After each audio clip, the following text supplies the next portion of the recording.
Pernah nggak sih kamu lagi lihat matahari terbenam, terus kepikiran, kok bisa ya warnanya seindah itu? Dan yang lebih bikin penasaran lagi, gimana caranya video game bisa meniru pemandangan itu dengan sangat-sangat nyata? Nah, yuk kita bedah bareng-bareng apa sih rahasia fisika di balik warna senja dan trik cerdas apa yang dipakai para programmer buat melukis keindahan itu di layar kita. Kita semua pasti tahu kan perasaan itu? Lagi berdiri di pinggir pantai, atau mungkin cuma ngeliat dari jendela, terus nontonin langit yang pelan-pelan berubah dari biru jadi lautan api, warnanya orange, merah, ungu, ya itu salah satu pertunjukan alam yang paling universal dan paling bikin takjub.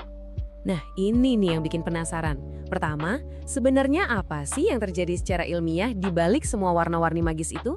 Terus yang kedua, gimana caranya para seniman digital bisa mencuri keajaiban alam ini dan membawanya masuk ke dunia virtual? Jawabannya, ternyata ada di pertemuan antara fisika atmosfer dan kejeniusan komputasi. Oke, kita mulai dari sainsnya dulu ya.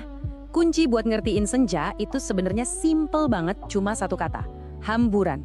Ini semua tentang gimana cahaya matahari berinteraksi pas lagi nembus selimut gas pelindung planet kita, yaitu atmosfer.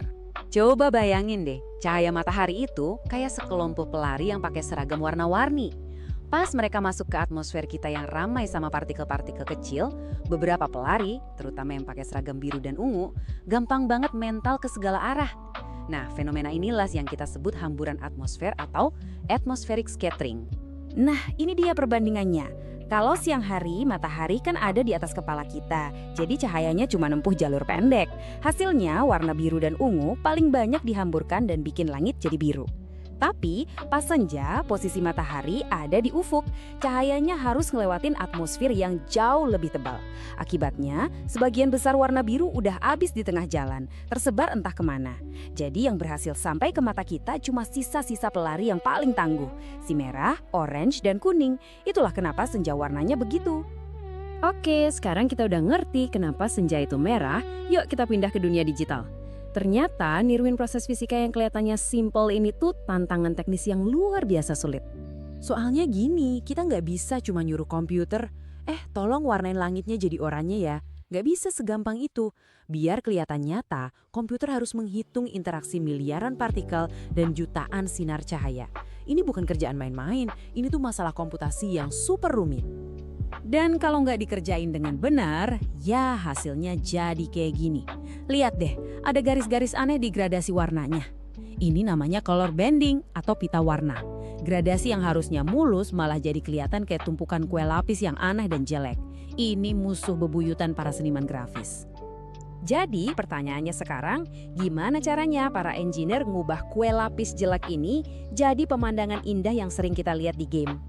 Nah, disinilah para programmer mulai ngeluarin jurus-jurus andalan mereka. Oke, siap? Di bagian ini, kita bakal bongkar rahasia di balik sihir digital ini.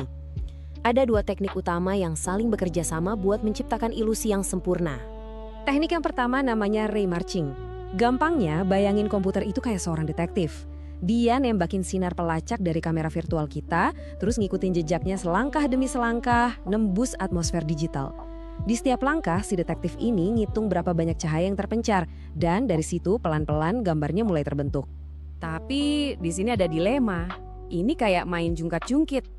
Kalau langkahnya terlalu sedikit biar cepat, hasilnya jelek dan muncul X banding tadi. Kalau langkahnya dibanyakin biar bagus, prosesnya jadi lambat banget. Bisa-bisa gamenya jadi macet. Nah, buat nyimbangin ini kita butuh trik kedua. Dan trik itu namanya dithering. Gampangnya gini, dithering itu kayak kita nambahin bumbu rahasia berupa bintik-bintik atau noise yang sangat halus dan terstruktur ke dalam gambar.